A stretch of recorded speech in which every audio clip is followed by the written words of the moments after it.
Este es el último lunes de 2022 pregrabado.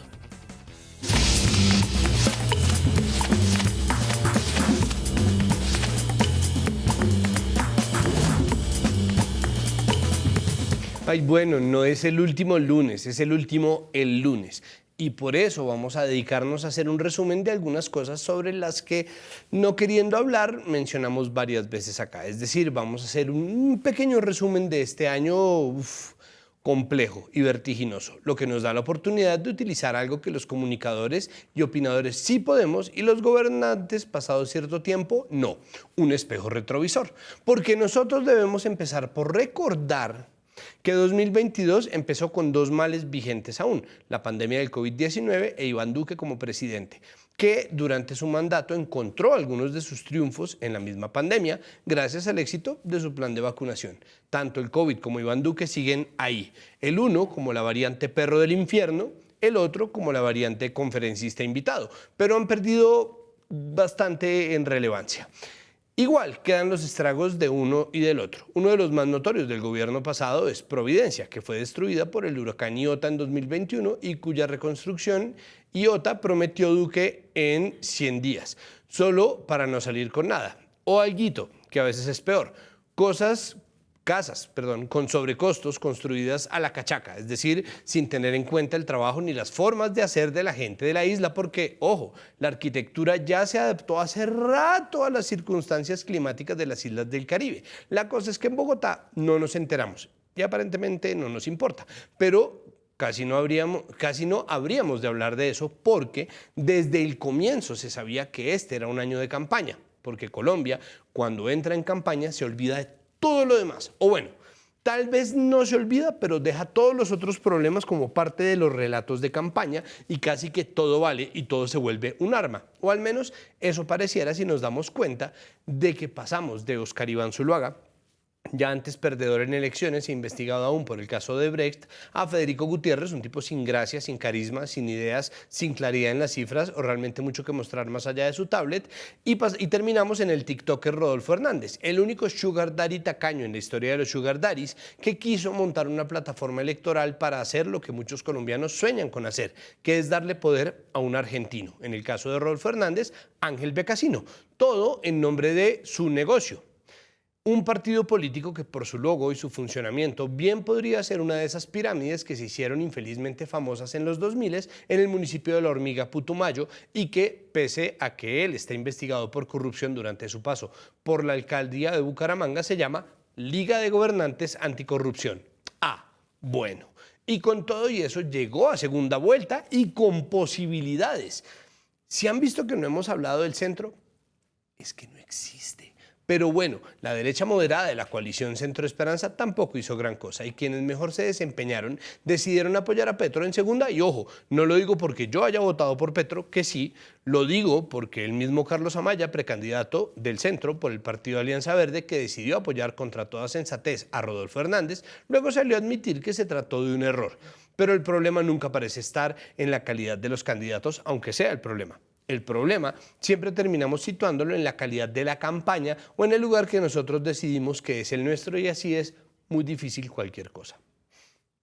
¿Por qué tan cortico sobre Iván Duque? Perdón, pero es que esto es exactamente la obra más grande que nos dejó el presidente Tropipop en 2022, la destrucción, al menos parcial, del uribismo y el ascenso de un candidato inviable como Iván Duque, pero que ni siquiera tenía a su favor saber bailar, o carisma, o un partido verdadero. Al final, Petro quedó de presidente y Rodolfo se hizo senador solo para ir a tomarse una foto con Petro, hablar elogiosamente de él y luego renunciar a su curul, no sin antes poner a todo el mundo furioso y pretender cobrarle, además, a Marelén Castillo, su fórmula vicepresidencial, la plata que había acordado darle como remuneración por su papel en campaña. Y ojo, ahorita Marelén Castillo parece la persona seria de esa ecuación, o la adulta en el cuarto, como dice la gente, pero ella en campaña se vendía como una afrocolombiana sin resentimiento y que no propagaba la rabia como arma de campaña, buscando distinguirse como si fuera una afrodescendiente juiciosa, de quien fue la gran sorpresa, la muy grata sorpresa de esta campaña y de este año. La líder ambiental y hoy vicepresidenta de este país, Francia Márquez, gracias a quien las feministas no desecharon la campaña del pacto en favor de opciones más de centro, que en las consultas acabó por superar cualquier expectativa y que, claro, ahora la tienen un poco relegada con respecto a la salvadora blanca del país, nuestra primerísima primera dama, Verónica Alcocer, y está cursando en el Congreso el proyecto de ley para hacer el Ministerio de la Igualdad, del cual Francia Márquez sería cabeza, pero que tiene vacíos que valdría la pena atender, de los cuales hablamos en nuestro anterior episodio, para que no le estén dando un ministerio de discursos vacíos y le entreguen poder real, que es lo que haría menos importante que la primera dama tenga copada toda la agenda, o peor, que se quede trepada en ella. Y la primera dama, con y sin retrovisor, ha sido un tema complejo. Cuando no era el libro con las memorias de María Juliana, fue el documental, Mariana Juliana, de quien nadie se acuerda, fue el documental de los 100 días del gobierno Petro, que responde a la ansiedad que incluso hizo parte de los temas de este programa, por entregar triunfos tempranos, que es un tipo de ansiedad que suele dar como resultado frecuentemente una serie de discursos y rendiciones de cuentas, que en el caso del gobierno Petro era doblemente lo que habíamos de esperar porque, ojo, con Iván Duque teníamos una memecracia, es decir, que cuando el entonces presidente salía a decir alguna bobada disfrazado de policía o de cualquiera otro de los miembros de Paw Patrol, o a echarle jugo de naranja a un vaso de agua, o a hacer cabecitas, o se autoentrevistaba en la mitad de un paro nacional, nosotros nos moríamos de la ira, ¿no? Y llenábamos las redes de memes, muy buenos memes, pero a menudo esos memes acababan por formar una cortina de humo detrás de la cual Duque gobernaba, mal, pero gobernaba. De esa memecracia nos quedan ciertas herencias, sobre todo los amigues del presimeme que todavía ostentan cargos de gran poder, como Alexander Vega, el registrador cuyos contratos, como el que tiene la registraduría con la empresa popayaneja Entel, siguen suscitando suspicacias y abriendo investigaciones, igual que en la época de elecciones, o la procuradora Margarita Cabello, que recibió de Ivancho 1.200, pues la huevonada de 1.200 puestos para entregar, y sigue ahí callada sin hacer mucho y obstruyendo algunos procesos, pero el principal de los amigues de Ivancho es el mejor amigui de todos ellos, Francisco Barbosa. Francisco Barbosa, a quienes ustedes seguramente reconocen por sus videos bajándose de un helicóptero como si estuviera en CSI La Vega, o sus fotos mirando un mapa como si fuera Napoleón otra parte, o por sus escándalos desde la asignación de fiscales amigos al uribismo para que pidieran desestimar el caso contra Uribe, que tenía suficiente acervo probatorio, o la investigación sobre las cosas que sacó su esposa de la fiscalía, o el descubrimiento de que aprovechó viajes de trabajo para vacaciones, o el más reciente, el descubrimiento de que paga sus empleadas domésticas con plata pública y que es el regalito que nos dejó el gobierno Duque y que sigue entregándonos risas y llanto, sobre todo llanto, pero que es ante todo otro meme gigantesco. Ese mismo meme que es la oposición actual, que está representada por los impresentables más impresentables de Impresentabilandia. Para empezar, esta señora, que dice cualquier cosa que se le viene a la cabeza y con eso le da para obnubilar a Julio Sánchez Cristo. O el otro señor que dice que la desigualdad no mata y que la educación sexual le ayuda a los violadores, o los que salen a escandalizarse porque sí y porque no, y el que miente sobre los impuestos a las pensiones y el de Salvación Nacional, pero que es lo que queda porque Petro muy astutamente se reunió con cada figura de la oposición. A uno lo sentó para oírle sus cositas y terminó desacreditándolo frente a una base votante ya escéptica. Al esposo de esa señora lo puso de negociador en la mesa con el ELN y lo puso a firmar además un negocio con el Ministerio de Agricultura para comprar tierras para redistribución, y a ella, a esa señora, la recibió, cosa que el anterior presidente nunca hizo, y acabó un poco con los memes. Bueno, en fin, pero ahora que no tenemos una memecracia, en cambio, tenemos una tremenda semiocracia, es decir, un gobierno de los símbolos. Y claro, están bien los discursos, y si las mesas de opinión en la radio quieren dedicarle a esos símbolos y a esos discursos tiempo de más, o si la gente en Twitter, que cree que yo soy un uribista enclosetado por criticar al gobierno, quiere emocionarse hasta las lágrimas con cada cosa que dice Petro, tenga sentido o no, o con cada iniciativa farolera que se inventa para poder dar otro discurso, están en todo su derecho. Yo solamente quisiera recordarles que un discurso es un contenido porque va por todas las plataformas, pero antes que cualquier cosa es un contenedor. Es decir, que hacer un hermoso discurso es lo mismo que hacer una vasija.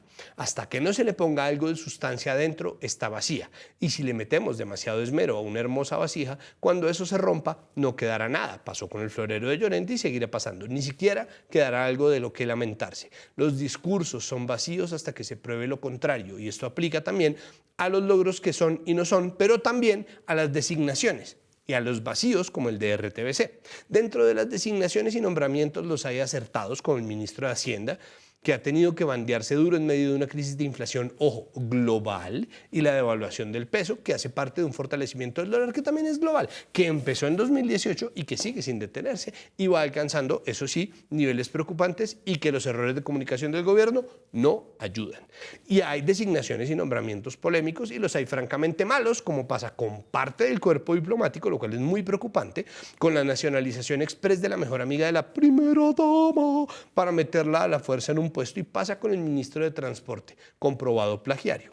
Dentro de los polémicos hay muchos, pero la que hasta ahora ha sido la más polémica ha sido la ministra de Minas, Irene Vélez, que tanto como un símbolo de los muchos privilegios a los que estaba acostumbrado un sector de la economía, y como estamos pregrabando, estamos apenas en el debate que se le está haciendo moción de censura, sin mucho futuro por las mayorías en el Congreso. Pero si además se compara esta ministra, que vino como una, no sé, outsider y a la cual le están dando palo en gran parte como una reacción de verdad a esos privilegios que tenía el sector de los hidrocarburos, a los que estaban acostumbrados y a los cuales por supuesto no quieren renunciar, pero a los cuales también están un poco renunciando en nombre de la economía del país, como pasa con la tributaria y como pasa con el fin de los subsidios a la gasolina. Y si comparamos ahora sí al último ministro al que se le había hecho moción de censura en el gobierno de Duque, es decir, el inefable Diego Máquina Tecnocrática de Guerra Molano, pues creo que queda pintado de cuerpo completo el cambio de relato que estamos viviendo en este año. Hoy elegimos precisamente en nombre de ese cambio de relato un tema que puede parecer un poco fuera de lugar o un poco fuera de su tiempo, pero que está en el centro de todo. El evento político más importante del 2022 siguió siendo, de alguna manera, el paro nacional de 2021. Lo es porque configuró las bases votantes que, tras mucho trastabillar y a pesar de los devaneos discursivos y la ferocidad del antipetrismo, acabó por elegir y poner en la presidencia a Gustavo Petro, que llegó con el mandato del cambio, un mandato que parece sencillo porque usando el retrovisor es fácil decir que hemos avanzado y que las cosas están mejores o que han cambiado, pero los desafíos no son solo muchos, son muy complejos. Amnistía Internacional publicó este pasado 1 de diciembre un informe titulado La policía no me cuida, que habla sobre las violencias sexuales y violencias basadas en género cometidas por la fuerza pública durante las jornadas del paro nacional 2021. Como este gobierno actual no solo fue puesto por las bases votantes y los clamores del paro nacional, sino también por las colectivas feministas a las que siempre está a un paso de traicionar. Como este es un gobierno que se montó gracias al trabajo y a la organización de las mujeres, hemos elegido este tema para cerrar nuestro 2022. No solo para hacer una memoria pertinentísima sobre las violencias que siguen ocurriendo en este país, como nos lo mostró el informe que ILEX, Acción Jurídica y otras organizaciones presentaron hace un mes y que tuvimos en este programa. También para hablar de los muchos retos que se vienen en materia de cumplirle a las mujeres y respetar los derechos humanos, no solo en el país, también en lo que concierne a la región entera, de la cual Petro aspira a ser un líder. Nuestro hashtag de hoy es #La policía no me cuida, que es el nombre del informe, como ya les dije. Ya volvemos a el lunes.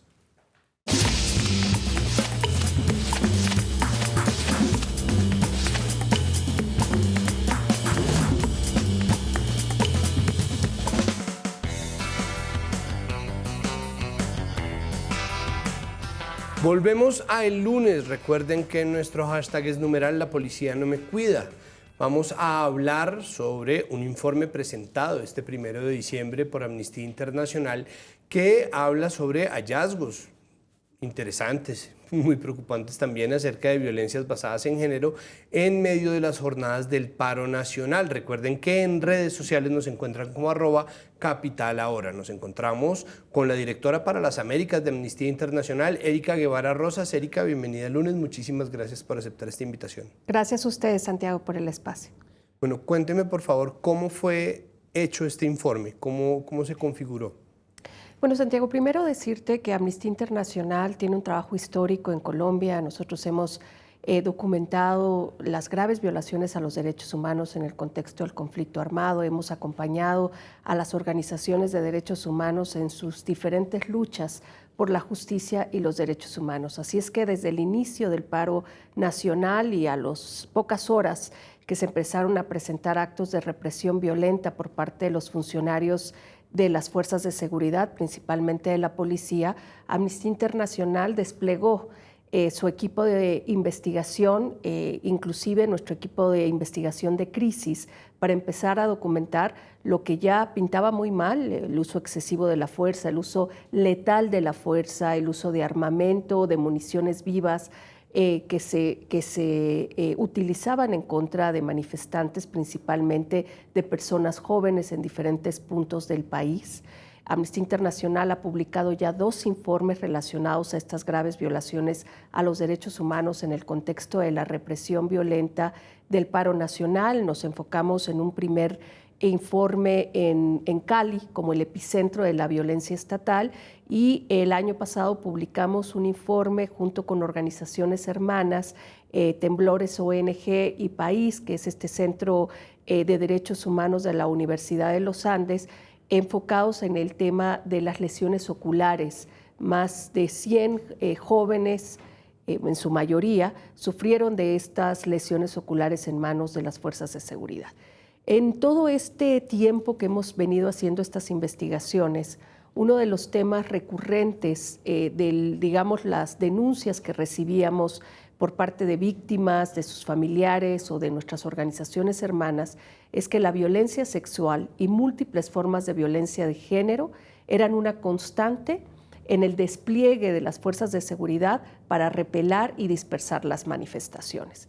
Empezamos a recibir testimonios devastadores de casos en diferentes puntos del país de mujeres y personas LGTBI que estaban siendo víctimas de violencia basada en género, de violencia sexual, tanto en el momento en que se reprimía la protesta como en situaciones de detención, inclusive en las patrullas, en donde lamentablemente muchas mujeres sufrieron de violencia sexual e inclusive en algunas ocasiones tumultuaria, de entre 6 y 8 agentes de la policía, principalmente del ESMAD. ¿Por qué enfocarse en las violencias basadas en género? Hábleme un poco sobre el antes y el después, porque ¿por qué? Pues ¿por qué no? Pues es decir, no solamente es una parte importante de esa violencia, es una parte significativa y además hace mucha mella, pero creo que una vez hecho el informe aumenta la cantidad de razones por las cuales tendría que haberse hecho. Quisiera que me hablara sobre eso. Mira, Santiago, yo creo que es bien importante poner esta violencia, la violencia estatal, en el contexto histórico de Colombia. Colombia es un país que ha atravesado décadas de un conflicto armado que ha afectado desproporcionalmente grupos de población históricamente marginalizada, personas negras, comunidades de pueblos indígenas, mujeres, niñas, en donde la violencia basada en género, la violencia sexual, ha sido utilizada por los grupos armados, pero también por las fuerzas de seguridad, como una suerte de arma de guerra. La propia Corte colombiana, la Suprema Corte, digamos, es quien ha en múltiples resoluciones reconocido que la violencia de género, que la violencia sexual en particular, es un delito de guerra, ¿verdad? Y así es también reconocido por las normas internacionales. Entonces, Colombia ya tiene esta historia que ha devastado la vida de millones de mujeres y niñas a lo largo de más de 6 décadas de conflicto, y que lamentablemente es una violencia sexual, una violencia de género que se repite en las prácticas llevadas a cabo por las fuerzas de seguridad, inclusive cuando se trata del control de las manifestaciones. Estos relatos, estos testimonios devastadores que hemos documentado en el informe La policía no me cuida, son testimonios que se repiten en otras situaciones de represión violenta por parte de las fuerzas de seguridad y particularmente del ESMAD, ¿no? Que es este cuerpo especializado antimotines de la policía colombiana, que ha llevado estas prácticas de violencia de manera recurrente y constante cuando se trata del control de manifestaciones. Esta violencia sexual y esta violencia basada en género se alimenta de la impunidad. Según las organizaciones colombianas de derechos humanos, en el caso de la violencia sexual y la violencia basada en género, en diferentes circunstancias, digamos, que se presenta en Colombia, llega hasta el 90% de impunidad, es decir, 90% de los casos, de la ocurrencia de estos casos, queda totalmente en la impunidad. Y los pocos casos que se investigan, ¿verdad? Los pocos casos en donde la autoridad impartidora de justicia, llámese la Fiscalía o los tribunales que conocen de estos casos, pues no llevan a una sentencia, a un castigo a los perpetradores. ¿Cuáles son los principales hallazgos que tiene este informe? ¿Qué es una revelación en términos de cifras, cantidades, no sé, divisiones sectoriales, secciones de la población? Hábleme un poco sobre lo que se puede ver en el informe. Bueno, Santiago, primero decir que varias instancias, tanto estatales como como organizaciones no gubernamentales, incluidas agencias del sistema de Naciones Unidas, han recibido diferentes informes, diferentes denuncias sobre la violencia sexual y la violencia basada en género en el contexto de la represión del paro nacional. La propia Defensoría del Pueblo ha recibido más de 100 denuncias de violencia sexual y violencia basada en género. La oficina de la entonces Alta Comisionada de Naciones Unidas para los Derechos Humanos también recibió decenas de denuncias, ¿verdad?, de esta violencia.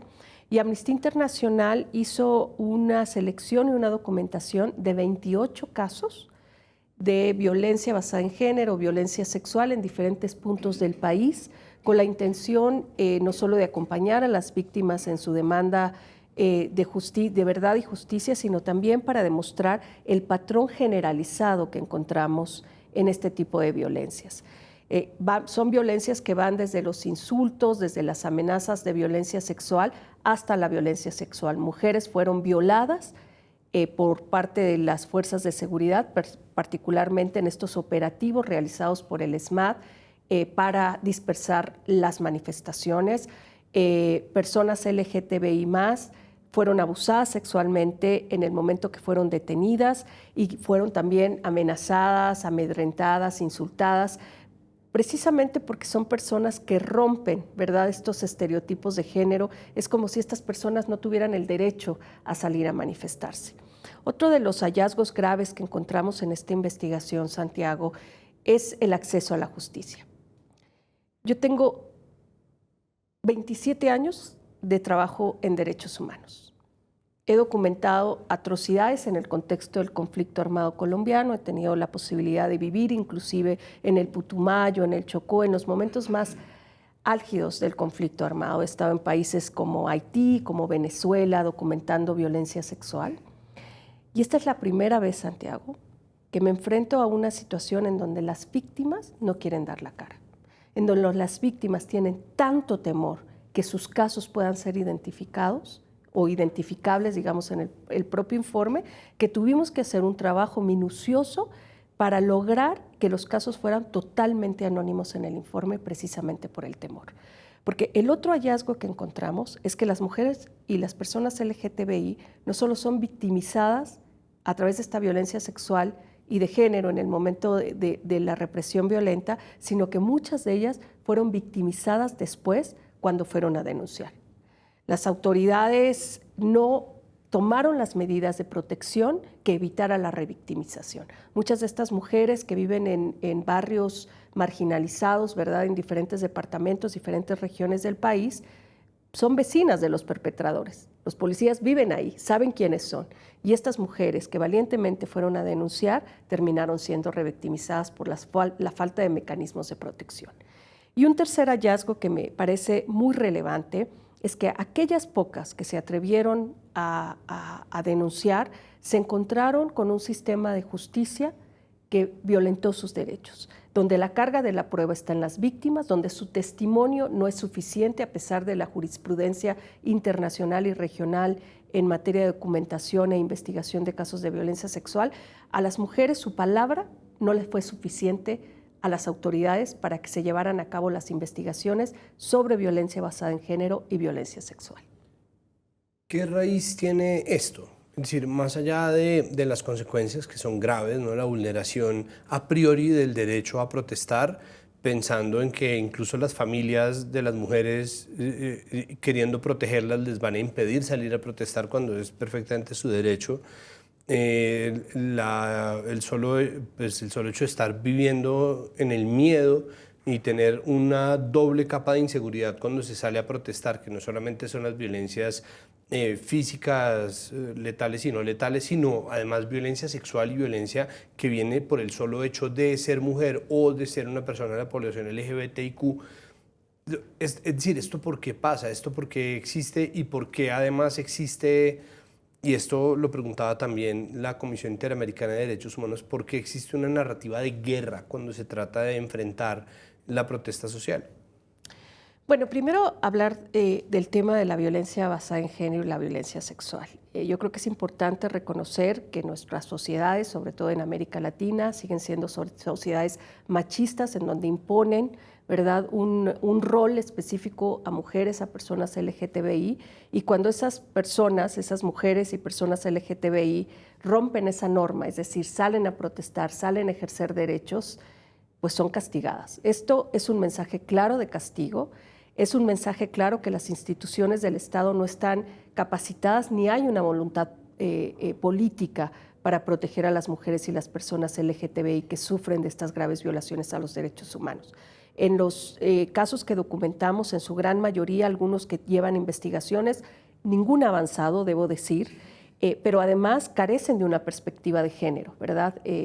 Una perspectiva de género que proteja a las víctimas, pero que además lleve a los perpetradores de estas violencias, ¿verdad?, a tener una sanción ejemplar, sobre todo cuando se trata de funcionarios del Estado. Entonces, al quedar en la impunidad, se está mandando un mensaje de que esa violencia, al final de cuentas, es permitida. Pero por otro lado, lo que nosotros documentamos durante el paro nacional con el gobierno del entonces presidente Duque es que efectivamente el presidente Duque le declaró la guerra a su población, con la incapacidad de dialogar con una ciudadanía que reclamaba derechos en las calles y rendición de cuentas, utilizó la fuerza violenta. Permitió no solo un uso excesivo de la fuerza, sino un uso de la fuerza letal. Salieron a dispararle a la gente, salieron a matar. Es por eso, por ejemplo, que cuando documentamos el caso de las lesiones oculares, quedaba muy claro el patrón de ataque generalizado. En la mayoría de los casos de jóvenes que fueron lesionados, muchos de ellos que perdieron inclusive un ojo o la vista, fueron jóvenes que estaban en una posición en donde la policía tenía una visión, digamos, de privilegio para saber a dónde apuntar, y terminaron apuntando en la zona torácica y del rostro con la intención de castigo. Y lo mismo ocurre con las mujeres y las personas LGTBI, y particularmente con las mujeres y la violencia sexual, Santiago, porque en los casos que documentamos no se trataban de malas, como le dicen, manzanas podridas dentro de una canasta. Se trataba de un operativo que tenía la intencionalidad de castigar a las personas que protestaban. Hubo mujeres que fueron violadas por más de 6 oficiales de la policía del ESMAD, en un momento, en el mismo momento. Eso te habla de la intencionalidad de castigo y eso te habla de cómo un gobierno le declaró la guerra a su población. Nosotros analizamos el discurso del presidente Duque cuando él sale en un primer momento a declararle la guerra a las personas jóvenes, que no era muy distinto esa narrativa de otras declaraciones de guerra que hemos escuchado en las protestas de Chile o en las protestas de Nicaragua o en las protestas de Cuba del año pasado. Una narrativa igual, la declaración de guerra en contra de una población que está ejerciendo derechos. ¿Qué se espera lograr con el informe? Es decir, ¿existe dentro de lo que ustedes puedan haber evaluado algún tipo de chance de justicia? Es decir, ¿existe algún acceso a la justicia, algún tipo de activación del sistema judicial que pueda hacerse efectiva gracias a los hallazgos del informe? Bueno, Santiago, nosotros hemos presentado el informe tanto a la Fiscalía como al Ministro de Justicia. Nos hemos sentado en una reunión con el Ministro de Justicia para presentar los hallazgos del informe. El Ministro de Justicia reconoció, el Ministro de Justicia inclusive hizo referencia a múltiples reuniones que ha tenido con personas jóvenes, incluidas mujeres, que sufrieron de violencia sexual en el contexto de la represión, reconoce la responsabilidad del Estado frente a estas graves violaciones a los derechos humanos, y ese reconocimiento es un primer paso, pero no será suficiente. Se tienen que tomar medidas para fortalecer el sistema de justicia, la impartición de justicia. La Fiscalía tiene la responsabilidad de avanzar con los casos que fueron denunciados.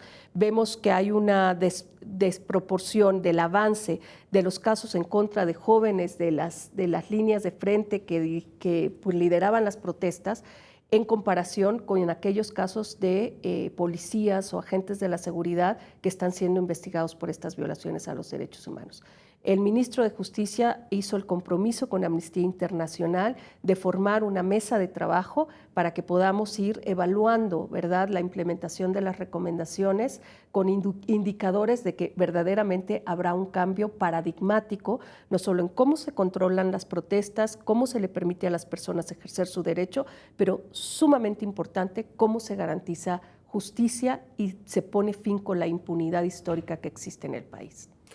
Le voy a hacer una pregunta que tal vez debió ser la primera pregunta, pero es que yo quería empezar por los antecedentes y por la construcción del informe, y es, en este momento tenemos un gobierno distinto, que tiene un discurso distinto frente al derecho a la protesta y que tiene o ha tenido iniciativas como por ejemplo la reforma del ESMAD, que sacó a muchos generales de la policía y del ejército, pese a que se quedó con uno de los que estaba implicado en la violencia contra quienes protestaban en Cartagena, ¿no?, como comandante de la policía. Yo quisiera preguntar, porque yo intuyo que la opinión pública podría responder como, pero si ya pasó, ¿no? Ya llevamos 3 meses y pico del gobierno Petro, ¿por qué estamos hablando de esto que pasó hace un año y medio, ¿no? Un año y una buena parte? ¿Qué pasa o por qué estamos volviendo a hablar de esto? A mí me parece importante, quisiera saber cómo entiende usted la relevancia de esto y qué relación tienen precisamente con este gobierno nuevo que un poco llega a donde llega por quienes se manifestaron en el paro nacional. Bueno, yo creo que este último punto tuyo es muy relevante. El nuevo gobierno es el resultado de la movilización masiva de personas reclamando derechos. Eso significa que el nuevo gobierno tiene una responsabilidad histórica de hacer un cambio paradigmático en cómo se gobierna. En un país atravesado por el conflicto armado, un conflicto que no termina, un país atravesado por la reorganización de grupos criminales y grupos guerrilleros, un país que sigue siendo uno de los países más peligrosos para el ejercicio de la defensa de los derechos humanos, donde líderes comunitarios, personas defensoras de derechos humanos, personas defensoras del territorio y los recursos naturales son asesinados diariamente o son amenazados y sufren atentados. Un país que tiene una deuda enorme de impunidad. Si Colombia no se enfoca en resolver las deudas del pasado, es muy poco probable que pueda avanzar en construir una nueva sociedad en donde los derechos humanos y la justicia estén en el centro. Y de ahí la importancia de que se atiendan estas deudas, sobre todo una deuda con la juventud, una deuda con jóvenes que salieron a manifestarse, jóvenes que levantaron la voz para poner un alto a un gobierno indolente que no escuchaba sus reclamos y sus reivindicaciones. Así es que este gobierno tiene una responsabilidad con esas juventudes, este gobierno tiene una narrativa la cual tiene que convertirse no solo en promesas, sino en acciones concretas. Debo decirte que Amnistía Internacional siempre busca la interlocución con los gobiernos de cualquier tinte y de cualquier espectro. Es parte de nuestra responsabilidad asegurarnos que cumplan con sus obligaciones internacionales en materia de derechos humanos. Ha sido un poco decepcionante que no hemos tenido la oportunidad de reunirnos con el presidente Petro, a pesar de las múltiples solicitudes que hemos hecho. Lamentablemente debemos de ponerlo en comparación con el único presidente colombiano con el que no nos hemos reunido, que es el presidente Duque. Ahí ha quedado un poco esa deuda con el presidente Petro. Nosotros siempre nos hemos reunido con los presidentes, sobre todo para poder tener estas conversaciones y intercambiar notas, no porque sea Amnistía Internacional, sino porque sabemos que son las víctimas de las violaciones a los derechos humanos que esperan esa rendición de cuentas. Sin embargo, consideramos que estos primeros 100 días han marcado una diferencia en la narrativa, en la voluntad del gobierno de ir atendiendo los problemas de raíz que aquejan a la población, a un altísimo porcentaje de la población, y esperamos que esas promesas se conviertan en acciones concretas lo antes posible. ¿Qué de lo que hay en el informe acaba por ser una recomendación para el gobierno de Gustavo Petro. ¿Qué creen ustedes que todavía está por hacerse? ¿Qué creen que debería verse como una materialización tangible y concreta de los hallazgos de este informe? Bueno, el informe tiene una serie de recomendaciones a diferentes entidades del Estado, incluido la Fiscalía y diferentes ministerios, pero también pretende ser un aporte para los debates y las discusiones en torno a la reforma policial, que nos parece absolutamente indispensable, necesaria. No solo es una reforma profunda de la policía que se requiere desmilitarizar las políticas de seguridad pública, se requiere parar esa guerra en contra de la población, ¿no? Se requiere buscar mecanismos que atiendan las causas raíz de la criminalidad, no es solo la mano dura, y lo hemos visto el gran fracaso en la región latinoamericana de estas políticas de mano dura que lo único que han generado es mayor violencia. Debe de haber una apuesta por la búsqueda de justicia, no seguir alimentando esa impunidad. Y en ese sentido, el informe pues intenta ser esa herramienta que le permite al nuevo gobierno tomar medidas para fortalecer los órganos impartidores de justicia. No solo son las fiscalías, son las entidades del Estado encargadas de proveer protección, de prevenir que esta violencia ocurra. Y consideramos además que en la medida de que se fortalezcan, ¿verdad?, los órganos de justicia, los órganos impartidores, los órganos de investigación, también se reducirán otras formas de violencia, como es la violencia en contra de las personas defensoras de los derechos humanos. Otro asunto que a mí me llama la atención en materia de lo que compete a las responsabilidades del gobierno Petro es, si bien existe o ha existido en estos 100 y pico días respeto por la protesta y por el ejercicio de la oposición, Petro está buscando reconectar con muchos países con los que nosotros no habíamos reconectado. Nosotros no solamente tenemos la necesidad de reorganizar nuestras relaciones diplomáticas con Cuba y con Venezuela, porque tenemos que entrar otra vez en un circuito que nos permita, bueno, ya empezó, ¿no?, que nos está permitiendo charlar con el ELN, que nos está permitiendo hacer un montón de cosas, sino que también tenemos un pleito con Nicaragua por el archipiélago, realmente por la zona marítima que rodea el archipiélago de San Andrés, Providencia y Santa Catalina, lo cual, se supone, produjo unas primeras omisiones en materia de pronunciamientos acerca de los derechos humanos en Nicaragua por parte del gobierno Petro.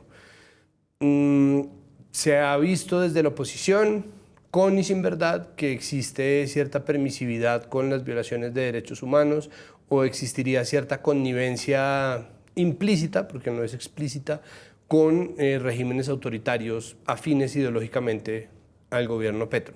¿Qué se le puede decir con respecto a eso? Si bien la idea es obviamente conectarlo, y si existe un patrón en las violencias policiales en toda Latinoamérica, ¿qué se le puede pedir al gobierno Petro en materia de reclamarle a sus homólogos que hagan? Es decir, en términos de respeto a los derechos humanos, ¿cómo puede entrar eso en un mecanismo diplomático que todavía es tan frágil como el colombo venezolano?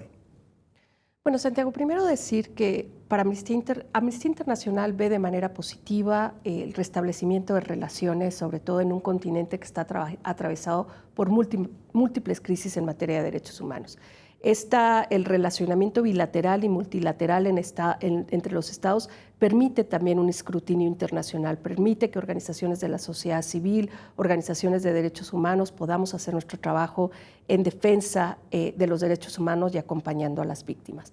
Sin embargo, consideramos que el restablecimiento de relaciones no pueden sacrificar los derechos humanos, sobre todo en el caso de Venezuela. No podemos olvidar que son 7.1 millones de personas que desde el 2015 han escapado de Venezuela debido a las masivas violaciones a los derechos humanos, y un altísimo porcentaje de esa población se encuentra en Colombia. Las propias cifras del Estado establecen que hay más de 2.4 millones de personas venezolanas en necesidad de protección en Colombia. Colombia ha sido un país que ha marcado una excepción, ha sido un país que ha recibido, y sobre todo las comunidades de acogida han demostrado una solidaridad histórica que en pocas veces lo estamos viendo en la región. Yo estuve visitando Soacha, en donde estuve en comunidades de acogida, en donde las personas colombianas han abierto sus puertas, sus casas, a pesar de los desafíos que enfrentan con las enormes desigualdades que existen en esas zonas, a las personas venezolanas. Son esas personas venezolanas las que también esperan que el gobierno del presidente Petro pueda levantar la voz por ellas. El restablecimiento de las relaciones no puede sacrificar el reconocimiento que hoy día Venezuela es el único país en nuestro continente que tiene abierta una investigación por crímenes de lesa humanidad ante la Corte Penal Internacional. Un país que cuenta con una misión de determinación de hechos por parte de las Naciones Unidas que acaba de ser renovada porque se ha establecido que el régimen de Nicolás Maduro ha cometido crímenes de lesa humanidad en contra de su población. Entonces, en la manera en que se reconozca eso, que el presidente Petro y su gobierno, a través de la Cancillería, pueda seguir estableciendo una relación de cordialidad, una frontera extensa que se comparte y que es necesario seguir teniendo un nivel de interlocución que proteja a las comunidades en ambos lados de la frontera, porque tampoco podemos olvidar que mucho del origen de las violencias que enfrentan las comunidades colombianas fronterizas las enfrentan por la convivencia y la colusión de grupos del crimen organizado y de guerrillas colombianas del lado venezolano que con la protección del Estado venezolano siguen operando en esa zona. ¿Qué recomendaciones hacer entonces a la idea de la paz total? Si la paz total obviamente tiene o tendría que tener necesariamente un componente de vigilancia del respeto a los derechos humanos. En Colombia, históricamente y de forma muy desafortunada, la presencia del Estado ha sido mayoritariamente presencia policial y militar. Y esto pues, no puede desescalarse para poder escalar otras. Simplemente tiene que alcanzarse con mecanismos de cuidado y con mecanismos de servicios estatales. Pero más allá de eso, ¿cómo entender los retos que en términos de derechos humanos tiene el gobierno de Petro en los que nosotros llamamos desde el centro los territorios, ¿no? En un país tan centralista como Colombia? Bueno, primero decir que Amnistía Internacional viene monitoreando la implementación del Acuerdo de Paz del 2016. Nosotros hemos documentado, por ejemplo, en regiones como el Chocó, cómo la desmovilización de las FARC también dejó un vacío, ¿verdad?, profundo, porque no se reemplazó con la presencia del Estado. Y me refiero a la presencia del Estado, no la presencia militar o policial, la presencia real del Estado, es decir, instituciones garantes de los derechos humanos que den acceso a la salud, a la educación, etc. Y frente a esos vacíos, son otros grupos, tanto del crimen organizado, grupos paramilitares, grupos guerrilleros de las disidencias, que se han reorganizado en esos territorios. Pero también hay quien se está beneficiando de eso, Santiago. Yo creo que es importantísimo mencionarlo porque parece que en los diferentes debates, los diferentes narrativas que hemos escuchado, se ha dejado por un lado la complejidad existente con el poder económico. Aquí hay empresas multinacionales, empresas estatales, que se han beneficiado de la reorganización de los grupos armados. En esta visita que hemos hecho a Colombia, hemos estado en Barranca Bermeja, hemos tenido la posibilidad de participar en una asamblea general de diferentes federaciones y asociaciones de personas pescadoras de todo el Magdalena Medio. Y los relatos y testimonios fueron devastadores.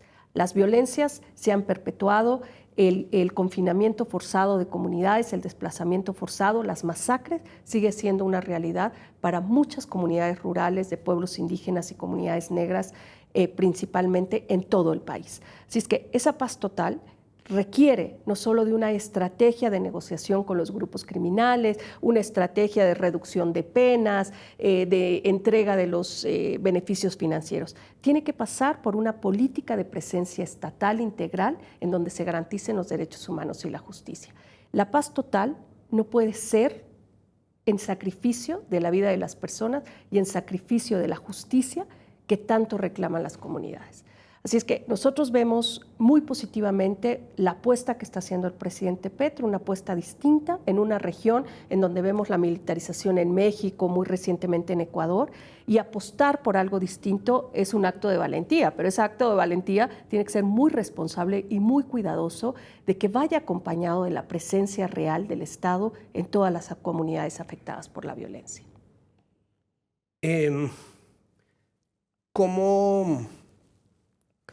¿Cómo describir el principal desafío en general de un gobierno que tiene en su base votante y en su configuración a defensores de derechos humanos cuando llega al poder? Es decir, no, creo que todavía estamos a tiempo de decir que es muy reciente, pero al mismo tiempo sí se ha visto que quienes en algún momento reclamaron sus derechos a veces pasan a vulnerarlos. Yo no estoy diciendo que ese es el caso del gobierno Petro, pero sí se ha visto muchas veces que esto ocurra. Hay discursos muy propicios, como el de Gabriel Boric en Chile, que llegó precisamente a reclamar incluso de los países de izquierda que se respetaran los derechos humanos, pero no es tampoco el caso común, ¿no? A mucha gente cuando le ha tocado enfrentar desde la silla de gobierno las manifestaciones ha recurrido a los mecanismos habituales, como si fuera una programación por defecto.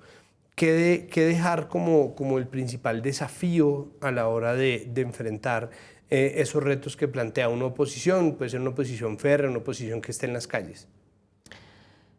Mira, Santiago, yo creo que esta región nos está dejando muchas lecciones aprendidas, no solo del pasado, sino presente, ¿verdad? Vemos países como México, un presidente que llegó con una narrativa, una promesa de cambio profundo y que lo único que ha hecho es formalizar estrategias fallidas de los gobiernos anteriores. Ha militarizado el país, le ha dado más poder a los militares, ataca a las organizaciones de derechos humanos y al periodismo independiente constantemente, y lo hemos visto en otros países de nuestra región constantemente, ¿verdad? Así que yo creo que el presidente Petro tiene el reto más importante del presidente Petro es que su narrativa y sus promesas se conviertan en verdaderas políticas públicas de cambio, en donde la participación ciudadana democrática no se quede en las urnas, se quede en la participación real de las políticas públicas, en donde las personas puedan ver mejorías en su vida diaria. No podemos olvidar por qué se da el paro nacional. El paro nacional se da como respuesta a un intento de reforma tributaria.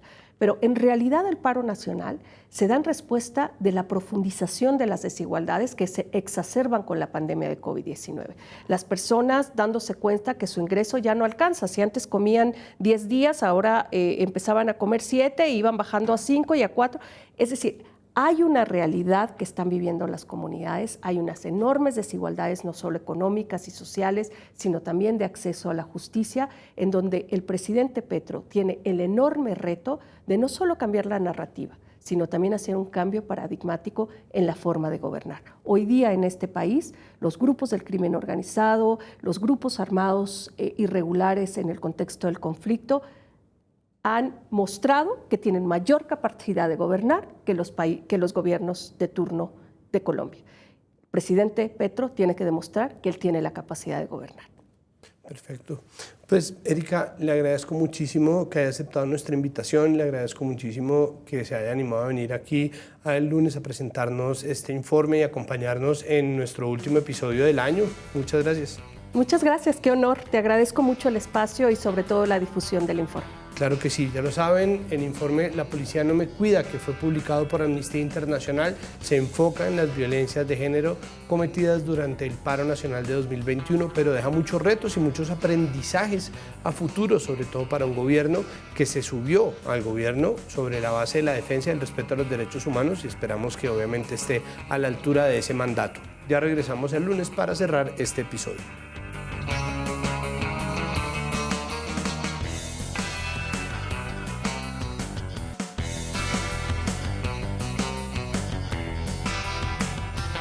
Volvemos el lunes. Recuerden que en redes somos @capitalahora y que nos pueden encontrar también utilizando el hashtag del capítulo de hoy, La Policía No Me Cuida.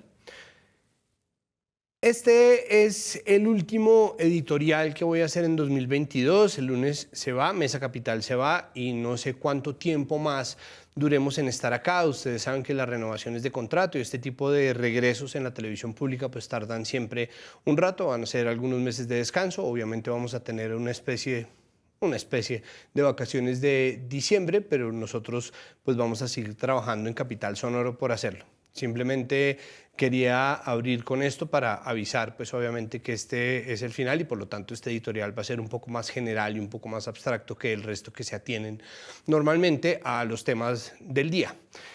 Este editorial, para empezar, pues simplemente habla de por qué elegimos el tema de este informe de Amnistía Internacional. Creo que es importante recordar hasta qué punto el paro de 2021 eligió a Gustavo Petro, o fue uno de los factores decisivos para elegir a Gustavo Petro presidente de este país y para poner además a Francia Márquez como su fórmula vicepresidencial, cuando él mismo no parecía decidirse en absoluto por esa elección. Es importante recordar que el paro de 2021 tiene todavía personas en la cárcel siendo víctimas de falsos positivos judiciales, seguramente no son todas las personas, pero sí definitivamente son una mayoría, y que eso hace parte además de las promesas que hizo este gobierno como uno de los mandatos de cambio con los cuales llegó. Es importante recordar que la Organización de las Mujeres fue crucial para que Gustavo Petro se hiciera presidente de Colombia, y no se puede olvidar simplemente porque estas violencias, pese al cambio de relato, siguen ocurriendo. Estas violencias basadas en género y violencias sexuales vienen de una narrativa que privilegia el poder de los hombres, el deseo de los hombres y el control de los hombres sobre el cuerpo de las mujeres. Y se aplica también a las niñas y por ahí de paso también a los niños. Es una violencia que nace y que está conectada con muchas cosas que están ocurriendo en este país en este momento. La oposición férrea que se le está haciendo a un proyecto que busca reglamentar la educación sexual en los colegios es una de ellas, porque sin una educación sexual clara, que exista a todos los niveles, que se le imparta de forma clara y transparente a los niños, a las niñas y a los adolescentes, no vamos a tener una ciudadanía consciente del valor de su cuerpo, consciente de los límites y consciente de sus derechos. No vamos a tener una ciudadanía consciente de los límites que ellos mismos o ellas mismas no van a poder traspasar en nombre de su propio deseo.